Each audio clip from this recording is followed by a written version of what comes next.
जय श्री श्याम भक्तों, आज है भोलेनाथ का दिन, सोमवार का दिन है और आज हम भगवान भोलेनाथ के 16 सोमवार के व्रत का कथा का स्मरण करेंगे।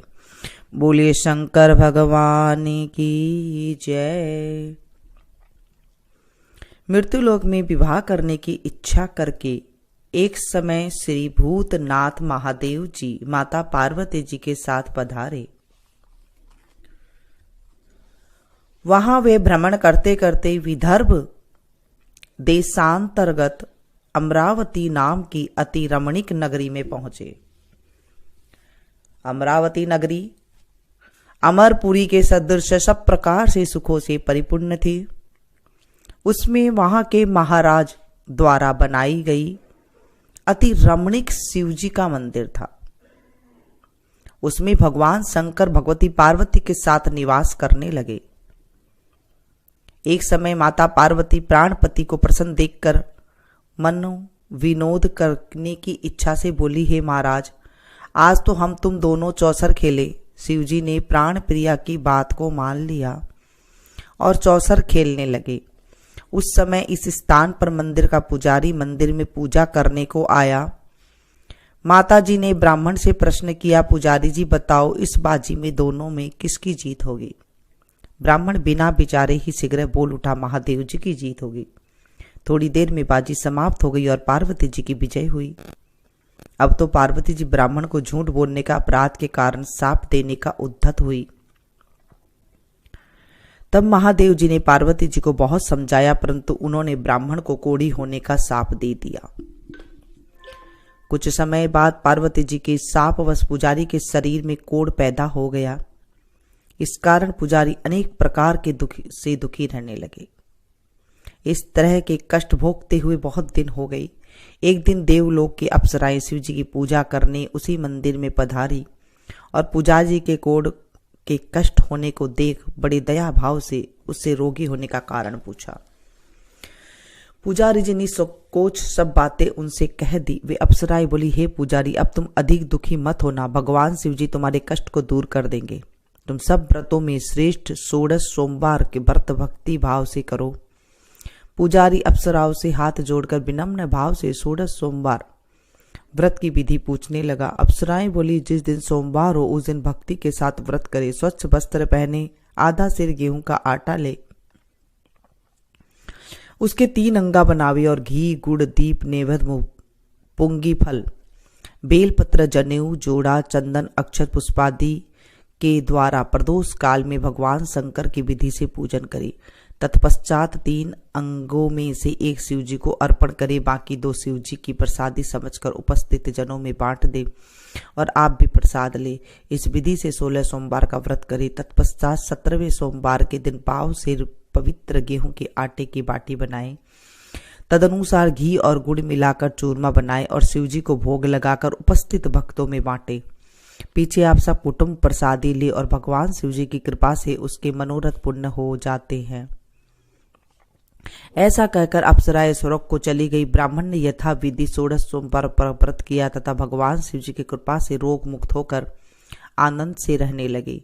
कुछ दिन बाद जब शिवजी और पार्वती उस मंदिर में पधारे, तब ब्राह्मण को निरोग देख पार्वती ने ब्राह्मण से रोग मुक्त होने का कारण पूछा तो ब्राह्मण ने 16 सोमवार व्रत कथा कह सुनाई। तब तो पार्वती जी ने अति प्रसन्न हो ब्राह्मण से व्रत की विधि पूछकर व्रत करने को तैयार हुई। व्रत करने के बाद उनकी मनोकामना पूर्ण हुई तथा उनके रूठे हुए पुत्र स्वामी कार्तिकेय स्वयं माता के आज्ञाकारी हुए।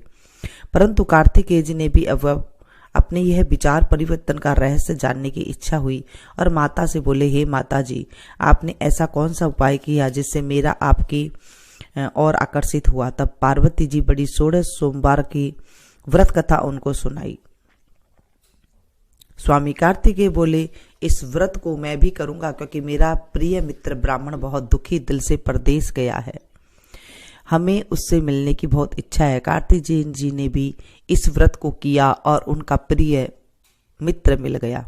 मित्र ने इस आकस्मिक मिलन का भेद कार्तिकेय जी से पूछा तो वे बोले, हे मित्र, हमने तुम्हारे मिलने की इच्छा करके 16 सोमवार का व्रत किया था। अब तो ब्राह्मण मित्र को भी अपने विवाह की बड़ी इच्छा हुई। कार्तिकेय जी से व्रत की विधि पूछी और यथा विधि व्रत किया। व्रत के प्रभाव से जब वह किसी कार्यवश विदेश गया तो वहां के राजा के लड़के का स्वयंवर था। राजा ने प्रण किया था कि जिस राजकुमार के गले में सब प्रकार सिंगारित हाथेनी माला डालेगी, मैं उसी के साथ अपनी प्यारी पुत्री का विवाह कर दूंगा। शिवजी की कृपा से ब्राह्मण भी स्वयंवर देखने की इच्छा से राजसभा में एक और बैठ गया। नियत समय पर हाथेनी आई और उसने जयमाला उस ब्राह्मण के गले में डाल दी। राजा की प्रतिज्ञा के अनुसार बड़ी धूमधाम से कन्या का विवाह उस ब्राह्मण के साथ कर दिया और ब्राह्मण को बहुत सा धन और सम्मान देकर संतुष्ट किया। ब्राह्मण सुंदर राजकन्या पाकर सुख से जीवन व्यतीत करने लगा। एक दिन राजकन्या ने अपने पति से प्रश्न किया, हे प्राणनाथ, आपने ऐसा कौन सा पुण्य किया जिसके प्रभाव से हथिनी ने सब राजकुमारों को छोड़कर आपका वरण किया? ब्राह्मण बोला, हे प्राण प्रिय, मैंने अपने मित्र कार्तिकेय जी से यह कथा अनुसार 16 सोमवार का व्रत किया था, जिसके प्रभाव से मुझे तुम जैसी स्वरूपवान लक्ष्मी की प्राप्ति हुई। व्रत की महिमा को सुनकर राजकन्या को बड़ा आश्चर्य हुआ और वह भी पुत्र की कामना करके व्रत करने लगी। शिवजी की दया से उसके गर्भ से एक अति सुंदर, सुशील, धर्मात्मा और विद्वान पुत्र उत्पन्न हुआ। माता पिता दोनों उस देव पुत्र को पाकर अति प्रसन्न हुए और उसका लालन पालन भली प्रकार से करने लगे। जब पुत्र समझदार हुआ तो एक दिन उसने अपनी माता से प्रश्न किया, माँ, तुमने कौन सा तप किया है जो मेरे जैसा पुत्र तुम्हारे गर्भ से उत्पन्न हुआ? माता ने पुत्र का प्रबल मनोरथ जानकर अपने किए हुए 16 सोमवार व्रत को विधि सहित पुत्र के सन्मुख प्रकट किया। पुत्र ने ऐसे सरल व्रत को और सब तरह से मनोरथ पूर्ण करने वाले सुना तो वह भी इस व्रत को राज्याधिकार पाने की इच्छा से हर सोमवार को यथाविधि करने लगा। उसी समय एक देश के वृद्ध राजा के दूतों ने आकर उसका एक राजकन्या के लिए वरण किया। राजा ने अपनी पुत्री का विवाह ऐसे सर्वगुण संपन्न ब्राह्मण युवक के साथ करके बड़ा सुख प्राप्त किया। वृद्ध राजा के दिवंगत हो जाने पर यही ब्राह्मण बालक गद्दी पर बिठाया गया, क्योंकि दिवंगत भूप के कोई पुत्र नहीं था। राज्य का अधिकारी होकर भी वह ब्राह्मण पुत्र अपने 16 सोमवार के व्रत को करता रहा। जब 17वां सोमवार आया तो वह विप्र पुत्र ने अपनी प्रियतमा से सब पूजन सामग्री लेकर शिवालय में चलने के लिए कहा, परंतु प्रियतमा ने उसकी आज्ञा की परवाह न की। दास दासियों द्वारा सब सामग्रियां शिवालय भिजवा दी और आप भी नहीं गई। जब राजा ने शिवजी का पूजन समाप्त किया तब एक आकाशवाणी राजा से प्राप्ति हुई। राजा ने सुना, हे राजा, अपने इस रानी को राजमहल से निकाल दे, नहीं तो तेरा सर्वनाश कर देगी। ऐसी वाणी को सुनकर राजा ने आश्चर्य का ठिकाना न रहा और तत्काल ही मंत्रणा गृह में आकर अपने सभासदों को बुलाकर पूछने लगा, हे मंत्रियों, मुझे आज शिवजी की वाणी हुई है कि राजा तू अपनी इस रानी को निकाल दे, नहीं तो तेरा सर्वनाश कर देगी। मंत्री आदि सब बड़े विस्मय और दुख में डूब गए, क्योंकि जिस कन्या के कारण राज मिला, राज उसी को निकालने का जाल रचता है। राजा उसी को निकालने का जाल रचता है, यह कैसे हो सकेगा? अंत में राजा ने उसे अपने यहां से निकाल दिया। रानी दुखी हृदय से भाग्य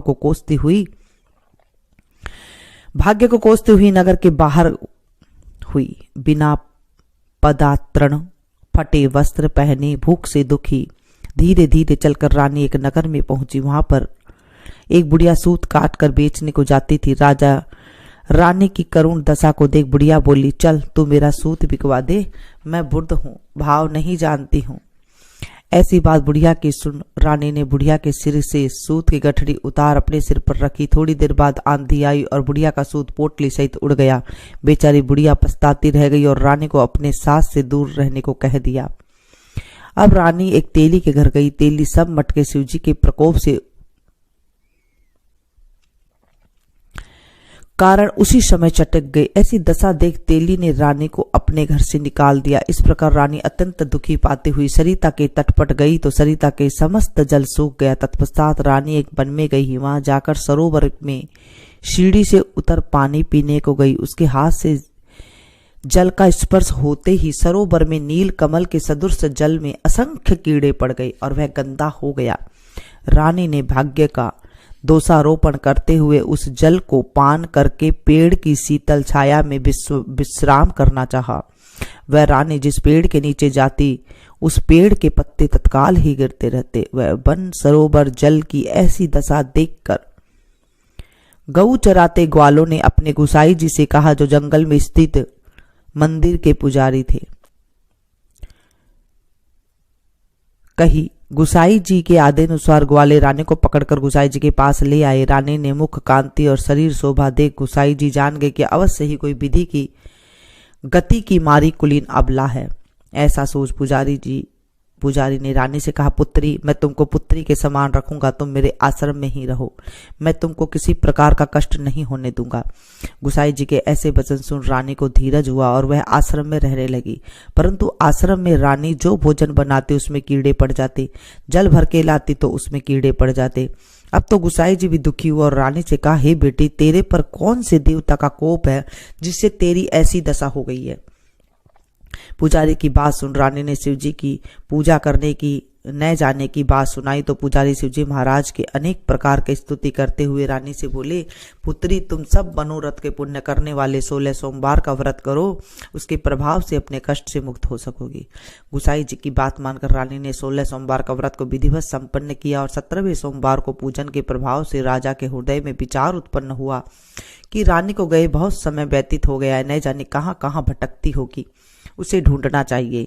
यह सोच रानी को तलाश करने चारों दिशाओं में दूत भेजे। वे तलाश करते हुए पुजारी के आश्रम में रानी को पाकर पुजारी से रानी को मांगने लगे, परंतु पुजारी ने उनसे मना कर दिया तो दूत चुपचाप लौट गए और आकर महाराज के सन्मुख रानी का पता बतलाने लगे।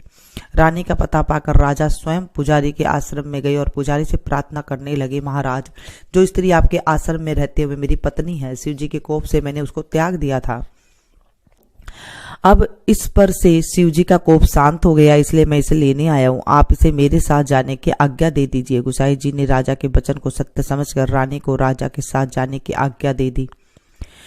गुसाई की आज्ञा पाकर रानी प्रसन्न होकर राजा के साथ महल में गई। नगर में अनेक प्रकार के बधावे बजने लगे। पंडितों ने विविध वेद मंत्रों का उच्चारण करके अपनी राज रानी का स्वागत किया। ऐसी अवस्था में रानी ने पुनः अपनी राजधानी में प्रवेश किया। महाराजा ने अनेक तरह के ब्राह्मणों को दानादि देकर संतुष्ट किया, याचकों को धन धान्य दिया। नगर में स्थान स्थान पर सदा व्रत खुलवाए जहां भूखों को खाने को मिलता था। इस प्रकार से राजा शिवजी की कृपा का पात्र हो राजधानी में रानी के साथ अनेक तरह के सुखों का भोग करते हुए सोमवार का व्रत करने लगे। विधिवत शिव पूजन करते हुए इस लोक में अनेक अनेक सुखों को भोगने के पश्चात शिवपुरी को पधारे। ऐसे ही जो मनुष्य मनसा वाचा कर्मणा भक्ति सहित 16 सोमवार का व्रत पूजन इत्यादि विधिवत करता है, वह इस लोक में समस्त सुखों को भोग कर अंत में शिवपुरी को प्राप्त होता है। यह व्रत सब मनोरथ को पूर्ण करने वाला है। बोलिए शंकर भगवान की जय, देवादिदेव महादेव की जय। जब 16 सोमवार करते हैं तो आधा सेर गेहूं का आटा लेते हैं और उसमें गुड़ मिला करके 1 पाव गुड़ मिला करके उसके बाद जो है 3 लड्डू बनाते हैं। उसका पहले आप रोट बना लें और उसके बाद उसके 3 लड्डू बनाएं। 1 लड्डू शंकर जी पे चढ़ाते हैं, 1 लड्डू बांट देते हैं प्रसाद में और 1 लड्डू खुद को खाना होता है। घी की मात्रा बिल्कुल कम रखनी होती है, घी ज्यादा नहीं डालते हैं, 1 चम्मच या 2 चम्मच ही इतना ही इसमें डालते हैं। जब 16 सोमवार आपका पूरा हो जाए 17वें सोमवार को 5.25 सेर आटे का बनाते हैं, यानी कि गुड़ और गेहूं मिला करके 5.25 सेर होना चाहिए। इतना करके इस आटे का चूरमा बनाते हैं, बना करके रोटी बना करके और उसके बाद गुड़ के साथ उसे मिला करके थोड़ा सा घी डाल करके बना करके ये चूरमा बनाया जाता है। फिर मंदिर में जैसे चढ़ाते हैं वैसे चढ़ाएं और आपके लिए 1 लड्डू रख लेते हैं और बाकी सारा प्रसाद हर जगह बांट देते हैं। ऐसे इस व्रत का उद्यापन किया जाता है। 17 सोमवार को उद्यापन करते हैं। वैसे तो 16 सोमवार कई चीजों से होता है। मिश्री से करते हैं, दूध से करते हैं, चरनामृत से करते हैं, तुलसी दल से करते हैं, केला से करते हैं, मतलब कई तरीके से ये 16 सोमवार किए जाते हैं। जैसे आपको अच्छा लगे आप वो वाला सोमवार उठा सकते हैं, कर सकते हैं। 16 सोमवार में सिर्फ ये मीठा ही खाना होता है, 1 टाइम खाना होता है। अगर आपने चाय लेते हैं तो सुबह आप चाय ले सकती हैं, उसके साथ अगर आपसे नहीं रहा जाता है तो कुछ बादाम वगैरह भिगो करके जो लेते हैं वो आप ले सकते हैं। शाम को भी आप थोड़ा सा ले सकते हैं, लेकिन नमक नहीं खाना होता है 16 सोमवार में। इस तरह से ये व्रत किया जाता है। जिन लड़कियों की शादी नहीं होती है वो इसलिए भी व्रत रखते हैं, और कोई भी काम ना हो तो उसके लिए भी ये व्रत रखा जाता है। और कथा कहानी कहने के बाद अगर आप व्रत भी नहीं कर सकते हैं तो आप कथा कहानी कर लें। आप लड्डू जैसे आप चढ़ाते हैं वैसे आप चढ़ा सकते हैं, क्योंकि आजकल शरीर ऐसा नहीं है। कई बार बोल देते हैं कि मैं 16 सोमवार करूंगी और उसके बाद फिर करा नहीं जाता है तो दिक्कत पैदा हो जाती है। तो आप इस तरह से कथा कहानी कर लें और आप लड्डू बना करके इस तरह से चढ़ा सकते हैं। उसके बाद आपको जो है आरती करनी चाहिए। चलिए हम आरती करते हैं भगवान भोलेनाथ की। बिल्कुल पुराने जो हमारी आरती है वही आज हम गाएंगे। कर्पूर गौरम करुणावतारम संसार साराम भुजगेन्द्रहारम सदा वसंतम हृदयारविंदे भवं भवानी सहितं नमामि। शीस गंग अर्धंग पार्वती सदा विराजत कैलासी नंदियो भृंगी निरत करत है, नंदियो भृंगी निरत करत है गुण भक्तन शिव के दासी। शीतल मंद सुगंध पवन जहाँ बैठे हैं शिव अविनाशी करते गान गंधर्व सप्त सुर राग रागनी अति गासी। यक्ष रक्ष भैरव जहाँ डोलत बोलत है बन के वासी। कोयल शब्द सुनावत सुंदर भंवर करत है गुंजासी। कल्प ध्रुव में अरु पारिजाति तरु लाग रहे हैं लक्ष्यासी। कामधेनु कोटिक जहाँ डोलत करत फिरत है वीक्षासी। सूर्यकांत सम पर्वत शोभित चंद्रकांत भव के वासी। छौ तुरी तुरी तु फलत चढ़त है पुष्प चढ़त है बरसासी। देव मुनि जन की भीड़ पड़त है निगम रहत जो नित्य गासी। ब्रह्मा विष्णु जी को ध्यान धरत है बाबा शंकर जी को ध्यान धरत है कचुसी में हमी को फरमासी। रिद्धि सिद्धि के दाता शंकर सदा आनंदित सुख राशि। जिनको सुमिरन सेवा करता भोले जी को सुमिरन पूजा करता छूट जाए यम की फांसी। त्रिशूलधर जी को ध्यान निरंतर मना लगाई कर जोगासी। दूर करो विपदा शिव तन की कष्ट हरो व्याधा मोरे मन की। जन्म जन्म शिव पद पासी। कैलासी काशी के वासी बाबा अविनाशी मेरो सुध लीजो। सेवक जान सदा चरणन को पायक जान हरि दर्शन को अपनो ज्ञान कृपा कीजो। आप तो प्रभु जी सदा शयानी बाबा अवगुण मीरो सब ढकियो। सब अपराध क्षमा कर शंकर मेरो अपराध माफ कर भोले बाबा। किंकर की विनती सुनियो अभय ज्ञान दी जो हरि मोह को सकल सृष्टि के हितकारी। सिर भोलेनाथ बाबा भक्त निरंजन भूतनाथ बाबा भक्त निरंजन अलखनाथ बाबा भक्त निरंजन भवभंजन भव शुभकारी। काल हरो हरि कष्ट हरो हरि दुख हरो दारिद्र हरो। नमामि शंकर भवानी भोले बाबा नमामि शंकर भवानी भोले बाबा। हर हर शंकर आप शरणम। सेवा पूजा बंदगी सभी तुम्हारे हाथ। मैं तो कुछ जानू नहीं तुम जानो रघुनाथ। सिंह चढ़े दुर्गा मिले गरुड़ चढ़े भगवान। बैल चढ़े शिव जी मिले तो पूर्ण होए सब काम। सदा भवानी दायिनी सन्मुख रहत गणेश, पांच देव रक्षा करे ब्रह्मा विष्णु महेश। सांब सदा शिवाय नमः। बोलिए शंकर भगवान की जय। तमेव माता च पिता तमेव, तमेव बंधु च सखा तमेव, तमेव विद्या द्रविणं तमेव, तमेव सर्वं मम देव देवं। पापहं पापकर्माहं पापात्मा पाप संभवो, त्राहि मां पार्वतीनाथो सर्वपापो हरो हरो, त्राहि मां पार्वतीनाथो सर्वपापो हरो हरो, त्राहि मां पार्वतीनाथो सर्वपापो हरो हरो। सांब सदा शिवाय नमः। बोले शंकर भगवान की जय। आज हमने आरती करी, फिर भगवान से क्षमा ऐसा ना करें, और इसके बाद जो है आप इसे व्रत की इस तरह से आप शुरुआत करें दिन की। इसे आप ज़्यादा से ज़्यादा अपनों के साथ शेयर कीजिएगा, क्योंकि जब हम किसी को कथा सुनाते हैं तो हमारे जीवन में भी जो है बहुत अच्छा लाभ मिलता है। अब हम छोटी सी गणेश जी की कहानी सुनेंगे। बिंदा है बाबा रंगा चंगा, बिंद्रावन में फिरे सुरूंगा, पोत भोग की राबड़ी, नवास भोग की खीर, मीठी लागे राबड़ी खाटी लागे खीर, सड़सठ करती साड़ी दीजो, बड़बड़ करती बांधे दीजो, घर मोकलो घर साकड़ो, राजा को सुराज रानी को सुभाग, सीता को सुहाग बैकुंठ को बास, श्री कृष्ण कांतो। जय बोले बिंदायक जी महाराज की जय। कोई भी कथा करे उसके बाद गणेश जी की कहानी हमें अवश्य करनी चाहिए। इसे ज़्यादा से ज़्यादा अपनों के साथ शेयर कीजिएगा, ताकि औरों को भी लाभ मिल सके और आपको भी लाभ मिल सके, क्योंकि हम जब किसी को कथा सुनाते हैं तो हमारे जीवन में भी लाभ होने लग जाता है। हे भोलेनाथ बाबा, आज हमने आपकी कथा करी, आरती करी, गणेश जी की कहानी कही।